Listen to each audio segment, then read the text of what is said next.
बैसाख की एक कहानी, इसमें एक बंदरिया की कहानी का बड़ा महत्व है। कहते चाहे तुम बैसाख नहाओ चाहे ना नहाओ, लेकिन बंदरिया वाली कहानी सुबह सुनने से ही उसका बहुत आपको लाभ मिलेगा। एक राजा था, वो बैसाख नहाया करता था। उसने पूरे अपने नगर में सबको कहलवा दिया कि कोई भी मेरे नहाने से पहले गंगा जी में स्नान नहीं करेगा। लेकिन गंगा जी के किनारे पे एक पेड़ था जिस पे एक बंदरिया रहती थी। वो राजा के आने से पहले ही पानी में चली जाती और नहा के वापस अपने पेड़ पर चढ़ जाती। राजा जब आता तो उसको पानी हिलता हुआ दिखता और कहीं कहीं पर पानी के छींटे भी पड़े हुए दिखते। राजा बड़ा परेशान, उसने अपने सैनिक लगा दिए कि हर कोई जाके देखो कि कौन है। सैनिकों ने बहुत देखा, पहरा बिठा दिया, लेकिन उनको नहीं मिला। जब बैसाख का महीना ख़त्म होने वाला था तो एक दिन एक सैनिक को दिखाई दिया कि कोई एक बंदरिया आती है, पेड़ के ऊपर से उतर के आती है और नहा के फिर वापस ही पेड़ पर चढ़ जाती है। वो उस बंदरिया को पकड़ के राजा के पास ले आया। राजा के पास लाने के बाद उसने कहा कि महाराज, ये बंदरिया आपके नहाने से पहले नहा लेती है। राजा ने प्रण ले रखा था कि कोई भी स्त्री जाति होगी तो अगर वो बैसाख मेरे से पहले नहा रही होगी तो मैं उससे शादी कर लूँगा। राजा ने अपने प्रण के अनुसार उस बंदरिया से शादी कर ली। बंदरिया से शादी कर ली। बैसाख नहाने के महत्व के कारण वो बंदरिया पेट से रह गई। अब वो राजा से कहने लगी कि 9 महीने बाद जब मेरे बच्चा होगा तो मैं क्या करूँगी, क्योंकि राजा के कोई संतान नहीं थी। राजा की और 2 रानियाँ थीं, वो निसंतान थीं। तो राजा ने कहा कि मैं तुम्हारे महल से और अपने वहाँ तक राज दरबार तक एक घंटी बंधवा देता हूँ, और जब वो घंटी तुम्हारे दर्द होने शुरू हैं, तुम्हारे बच्चा होना शुरू है, तो वो घंटी बजा देना। कहने लगी ठीक है। महल में रानियों ने देखा तो कहने लगी कि बंदरिया से पूछा कि ये घंटी कैसी है, कि ये घंटी राजा जी ने बंधवाई है कि इसलिए कि जो ना जब मेरे बच्चा होगा तो राजा जी आके मतलब आ जाएंगे। अब वो रानियों ने कहा एक बार बजा के देखो तो सही कि राजा जी आते कि नहीं आते। उन्होंने कहा ठीक है। रानी ने वो घंटी बजा दी। अब वो बजा दी तो राजा आ गए कि क्या हुआ। कहने लगी मैंने तो बजा के इसलिए देखी थी कि आप आते हो कि नहीं आते। अब जब उसके दर्द होने लगे तो उसने घंटी बजाई तो रानियों ने बीच में रोक लिया कि वो तो जानवर है, उसने ऐसी बजा दी होगी। राजा वापस चला गया। अब वो रानियों से पूछने लगी कि अब मेरे को दर्द हो रहा है, मैं क्या करूं। कहने लगी अपनी आंखों पे पट्टी बांध लो और अपना सिर ओखली में दे दो। उन्होंने ऐसे ही किया।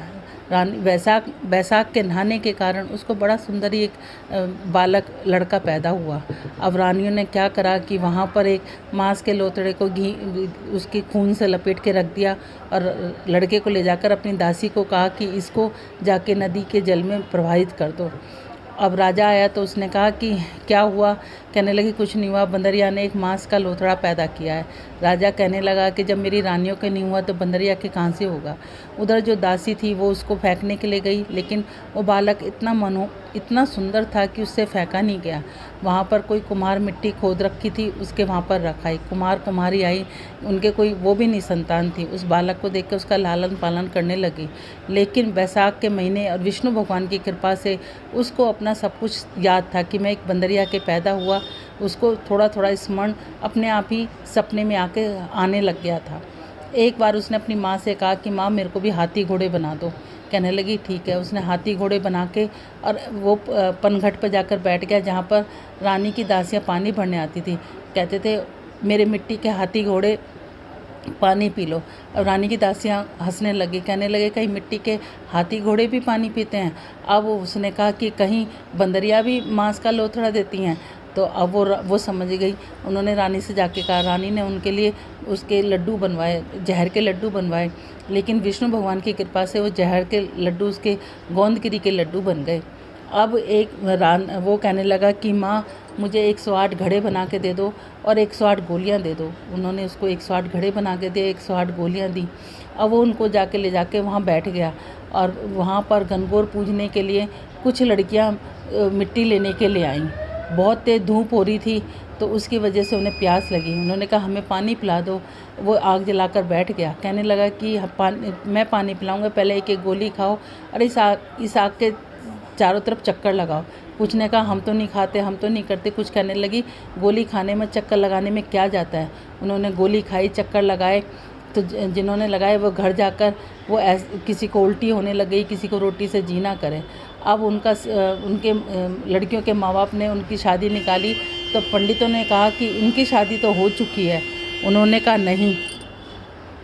इसके बाद क्या नाम है, अब लड़कियों से पूछा गया तो लड़कियों ने कहा कि ऐसे ऐसे कुम्हार के लड़के ने हमें गोली दी और आके चारों तरफ चक्कर काटे, हमने ऐसे ही किया तो उसके कारण हमारा जब से ऐसे हाल होने लग गया। अब वो सारे सेठ अपने लड़कियों को लेके उसकी माँ कुम्हार के घर आए और कहने लगे कि जो ना अब आप ऐसा करो कि इन्हें अपनी बहू बना लो। कहने लगी कि अच्छा। अब उसने कुम्हार ने कहा कि हम गरीब आदमी हैं। उन्होंने कहने लगे नहीं, हम अब ये लड़कियां तुम्हारे घर की बहू बनेंगी। अब उन्होंने उनको बहुत सारा धन दिया और उन लड़कियों के साथ शादी कर दी। इस तरीके से उसके 108 बहुएँ आ गई। अब उसने 108 कमरे बनवाए, सब रहने लगे। 9 महीने के बाद उसके 108 पोते हो गए। उसने कहा कि हमें इतना धन मिल गया माँ तेरे घर।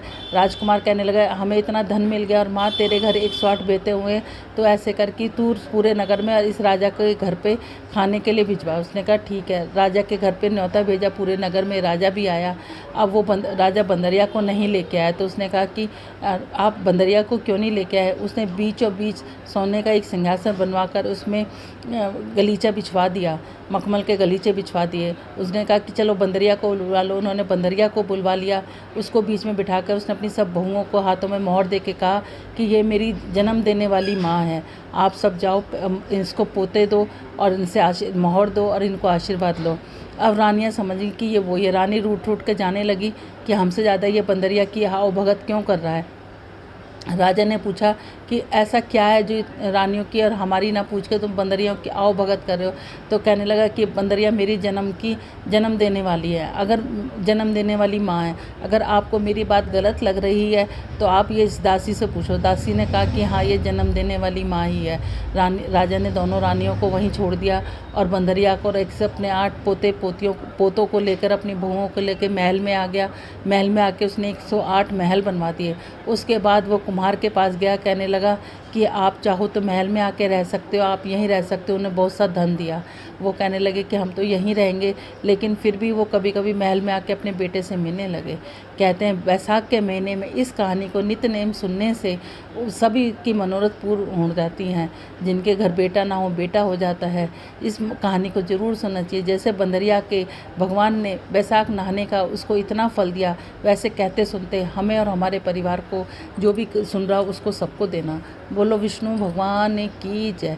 श्रीमन नारायण नारायण नारायण लक्ष्मी नारायण नारायण नारायण। राधे राधे। आप सभी के राधे सखे चैनल में जो आप लोगों का चैनल है इसमें स्वागत है। भगवान श्री हरि माता रानी से प्रार्थना करते हैं कि आप सब लोग सुरक्षित होंगे और अपने घर में ठीक प्रकार से होंगे। जैसा कि बैसाख का महात्म चल रहा है उसमें 18वां अध्याय है जिसमें सत्यनिष्ठा व तपोनिष्ठा की गाथा के बारे में बतलाया गया है। श्रीमन नारायण नारायण नारायण लक्ष्मी नारायण नारायण नारायण तुलसी नारायण नारायण नारायण श्रीमन नारायण नारायण नारायण। सुतदेव जी ने कहा कि बैसाख माह की संक्रांति का पूजन अत्यंत कल्याणकारी होता है। जो मनुष्य संक्रांति पूजन नहीं करते वे घोर नरक व पिशाच योनि को प्राप्त होते हैं। प्राचीन ऐतिहासिक कथा है कि गोदावरी के तट पर ब्रह्मेश्वर क्षेत्र में दुर्वासा ऋषि के 2 शिष्य रहते थे। एक का नाम सत्यनिष्ठा था तो दूसरे का नाम तपोनिष्ठा था। सत्यनिष्ठा कर्मकांडी बैसाख धर्म का पालन करने वाला पवित्र हृदय ईश्वर उपासक व अपने धर्म अनुसार आचरण करने वाला सत्य संत थे। उनके विपरीत तपोनिष्ठा अत्यंत दुराग्रही तथा बैसाख धर्म का पालन नहीं करता। कहीं बैसाख का हवन आदि होता दिख पड़ता तो उस स्थान के निकट भी नहीं जाता। तदंतर मृत्यु के पश्चात पठिनीसीपुर के जंगलों के निकट सभी के वृक्ष पर छिंदकर्ण नाम वाला पिशाच बन गया। एक दिवस सत्यनिष्ठा उस मार्ग में से निकला। वहां उसे बुरी दशा में भूख प्यास से हाल बेहाल तथा व्याकुल छिंदकर्ण पिशाच दिखाई दिया। सत्यनिष्ठा ने सतविचक्षण छिंदकर्ण से पूछा कि तुम कौन हो, तुम्हारी ऐसी घनिक दशा का क्या कारण है। व्याकुल पिशाच बोला, हे तपस्वी, मैं पूर्व जन्म में दुर्वासा ऋषि का शिष्य था। मेरा नाम तपोनिष्ठा था। अपने मनुष्य योनि में मैंने कोई शुभ कार्य नहीं किए, वैशाख धर्म का पालन भी नहीं किया, व्रत भजन पूजा भक्ति यज्ञ आदि से विमुख रखा। अतः मैंने अपने पाप कर्म के कारण मृत्यु के पश्चात वर्तमान पिशाच योनि पाई तथा अनेकों वर्षों के पश्चात अग्नि में जल रहा हूँ तथा कष्ट पा रहा हूँ। सत्यनिष्ठा ने उसे बताया कि उसका मित्र तपोनिष्ठा तथा दुर्वासा ऋषि का शिष्य था। तत्पश्चात उसे पिशाच को दोनों हाथों से उठाया तथा वैशाख धर्म के विषय में बतलाया तथा अपने शुभ कर्मों का फल उसे अर्पण कर दिया। शुभ कर्मों के फल के प्राप्त होते तो तपोनिष्ठा की पिशाच योनि से मुक्ति मिल गई और वह स्वर्गलोक को चला गया। बोलो वैशाख महात्म की जय। श्रीमन नारायण नारायण नारायण, लक्ष्मी नारायण नारायण नारायण, तुलसी नारायण नारायण नारायण, श्रीमन नारायण नारायण नारायण। बोलो राधे राधे। यदि आप लोगों को हमारा चैनल अच्छा लगता है तो इसको ज़्यादा से ज़्यादा लाइक करें, ज़्यादा से ज़्यादा शेयर करें और नए हैं तो सब्सक्राइब करें, बेल आइकन को ज़रूर दबाएं। बोलो राधे राधे।